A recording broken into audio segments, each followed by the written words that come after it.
হুগলিতে রেমালের জেরে জলবন্দী ডানকুনি পৌরসভার বিভিন্ন ওয়ার্ড। ডানকুনি পৌরসভার বিরুদ্ধে বেহাল নিকাশি ব্যবস্থার অভিযোগ নাগরিকদের।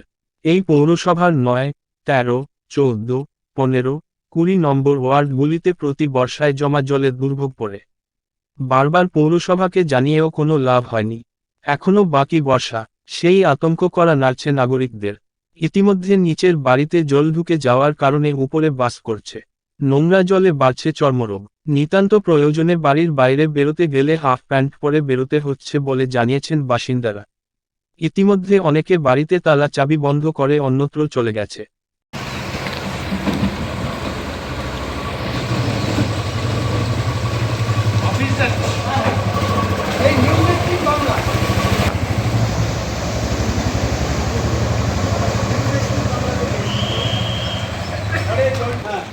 যাবেন ভেতরে যাবেন?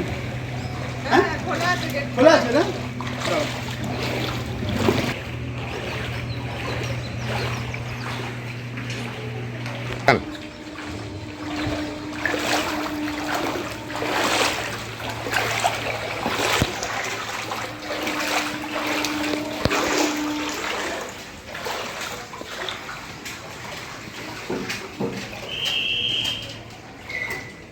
সব আলমারি ফালমারি সব জলের তলায় ছিল। কি কষ্ট ডুবে গেছে।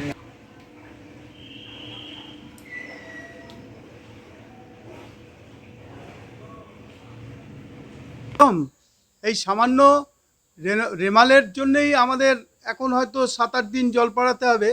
এরপর তো বর্ষা বাকি। বর্ষার সময় আমরা ১ মাসের আটা, চাল, গম নিয়ে বাড়িতে স্টোর করে দিই। প্রয়োজন না হলে আমরা বেরোতে পারি না। পাড়ায় অনেক মানুষ এই জল থেকে অন্যত্র শিফট হয়েছে, তাদের হয়তো বিকল্প ব্যবস্থা করেছে। এই আমাদের পরিস্থিতি দাদা। কিছু বলেন না?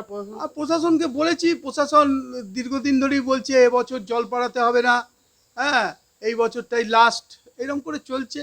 কিছু ড্রেন ফেন ওরা করছেন, জানি না সেই ড্রেনগুলো কোনো কাজে লাগবে কিনা। তাহলে তো আপনারা তো মানে আতঙ্কিত থাকেন। আতঙ্কিত মানে কি, এই জল আমাদের মানে কি বলবো, আমি এই ভাষাটাকে বলি ওই আদিম যুগে আমাদের এই জলের সময়টা আমরা আদিম যুগে প্রবেশ করি। আদিম যুগে যে বলতে যেমন হনুমান মানে মানুষ যে বিবর্তন হয়েছিল সেই সময়টা মনে করি। আমরা হাফ প্যান্ট আমরা পরে ফেলি ১ মাস, সবাই ওখানে দেখে ভাবে ও এদের হয়ে গেছে, এদের জল জমে গেছে, সব হাফ প্যান্ট, ফুল প্যান্ট এখন সব তোলা আছে।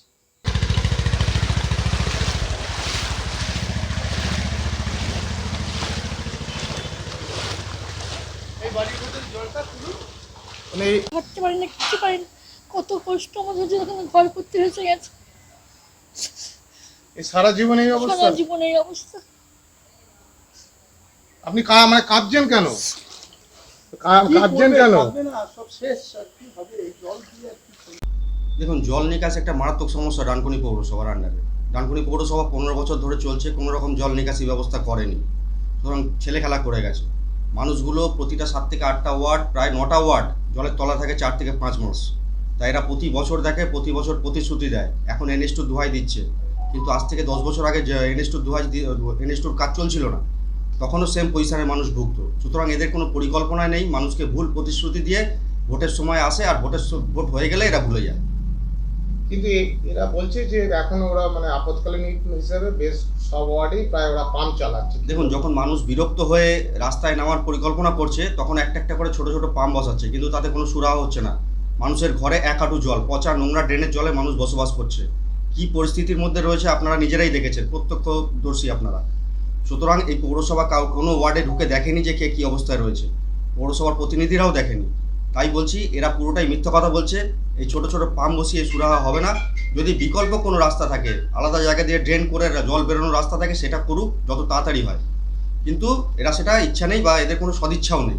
সামনে তো বর্ষা আসছে, আরও আতঙ্কিত তো। আরও ভয়ঙ্করভাবে প্লাবিত হবে ওয়ার্ডগুলো। প্রায় 9টা ওয়ার্ড জলের তলায় চলে যাবে, এবং মানুষ 1 দিন 2 দিন না, প্রায় 4 মাস 5 মাস জলে অবরুদ্ধ হয়ে যাবে। খাটের তলায় জল, মানুষ রান্না করে খেতে পর্যন্ত পারবে না। তাই ড্রেনের জল, নোংরা জল, পোকা মাকড় সবকে নিয়ে মানুষকে বসবাস করতে হবে 4 থেকে 5 মাস এই ডানকুনি পৌরসভার আন্ডারে। এটা ঘটনা যে প্রাকৃতিক বিপর্যয় তো একটা হয়েছে, বড় বিপর্যয়। এবং যে বৃষ্টিটা হয়েছে প্রচুর বৃষ্টি হয়েছে। আমরা আমাদের ডিজাস্টার ম্যানেজমেন্ট টিমও রেখেছিলাম এবং এই গাছপালা যেগুলো ভেঙে পড়ে গেছে সেগুলো সরানো, যেখানে ইলেকট্রিক্যাল প্রবলেম হয়েছে সেগুলোকে ইলেকট্রিক অফিসে খবর দিয়ে তাদেরকে দিয়ে ঠিক করানো, এগুলো আমরা করেছি। কিন্তু আপনারা জানেন যে ডানকুনি সংলগ্ন এতে এখানে দীর্ঘদিন ধরে এনএইচের একটা কাজ চলছে এবং এনএইচের কাজ চলার ফলে যে সমস্ত নয়নজুলিগুলো ছিল সেগুলো বোঝানো হয়ে গেছে এবং এনএইচকে বারবার বলা সত্ত্বেও তারা কিন্তু রাস্তার দুপাশে কোনো রকম ক্যানেল এখনও পর্যন্ত তৈরি করেনি। এর ফলে হয়ে যাচ্ছে কি, ওয়ার্ড সংলগ্ন জলগুলো মানে রেন ওয়াটার যেগুলো সেইগুলো যে গিয়ে যেখানে নয়নজুলিতে পড়তো সেইটা হচ্ছে না এখন। তার ফলে একটা সমস্যা তৈরি হয়েছে এবং এটা আমরা আমাদের এলাকাবাসীর সঙ্গে আমরা সহমর্মিতার সঙ্গেই আমরা এটাকে দেখছি এবং তাদের এই যে কষ্ট, সেই কষ্ট আমরাও শরিক, কারণ আমাদেরও ব্যক্তিগতভাবে আমাদেরও বাড়িতে জল উঠেছে। তা কাজেই এটা আশা করছি আগামী দিনে এনএইচের কাজটা যদি সঠিকভাবে হয়, তারা যদি ক্যানেল ট্যানেলগুলো তাড়াতাড়ি করে দেয়, এই সমস্যাটা কিন্তু থাকবে না। এবং আমরা এর মধ্যে আপনারা হয়তো দেখবেন যে টিএন মুখার্জি রোডে 8 নম্বর রেলগেট থেকে একদম দুর্গাপুর রোড পর্যন্ত একটা বড় ড্রেন তৈরি হচ্ছে। আমরা কিন্তু পৌরসভা বসে নেই, পৌরসভা কিন্তু অত্যন্ত গুরুত্ব দিয়ে এই জল নিকাশি সমস্যাটা মেটাতে চাইছে। কিন্তু যেহেতু একটা নিচু জায়গা এবং এনএইচের কাজ চলছে, তার জন্য একটা সমস্যা এখানে আগামী 1 বছর 2 বছর থাকবে। এটা আমাদেরকে কষ্ট করে ওভারকাম করতে হবে। এখন কি আপৎকালীন কি ব্যবস্থা নিয়েছে, মানে আপনার পাম্প? হ্যাঁ, আমরা পাম্প টাম দিয়ে জলটাকে তুলে দেওয়ার চেষ্টা করছি যতটা সম্ভব, যতটা পারা যায়। কিন্তু পাম্পেরও তো ক্যাপাসিটি খুব বেশি নয়। যে প্রবল বৃষ্টি হয়েছে সেই প্রবল বৃষ্টিটা একটু সমস্যা ফেলেছে আমাদের। বর্ষাটা তো একটা তো আপনাদের কাছে আতঙ্ক। হ্যাঁ, অবশ্যই বর্ষাটা তো সমস্যা হবে এবং আমরা আপনাদের মাধ্যমে এনএইচ কর্তৃপক্ষকে বলছি বারবার যে তারা যাতে এই কাজটাকে অগ্রাধিকার দেয়। দুদিকের ক্যানেলটা যদি তারা পরিষ্কার করে কেটে দেয়, তাহলে হবে কি, এই সমস্যাটা অনেকটা লাঘব হবে।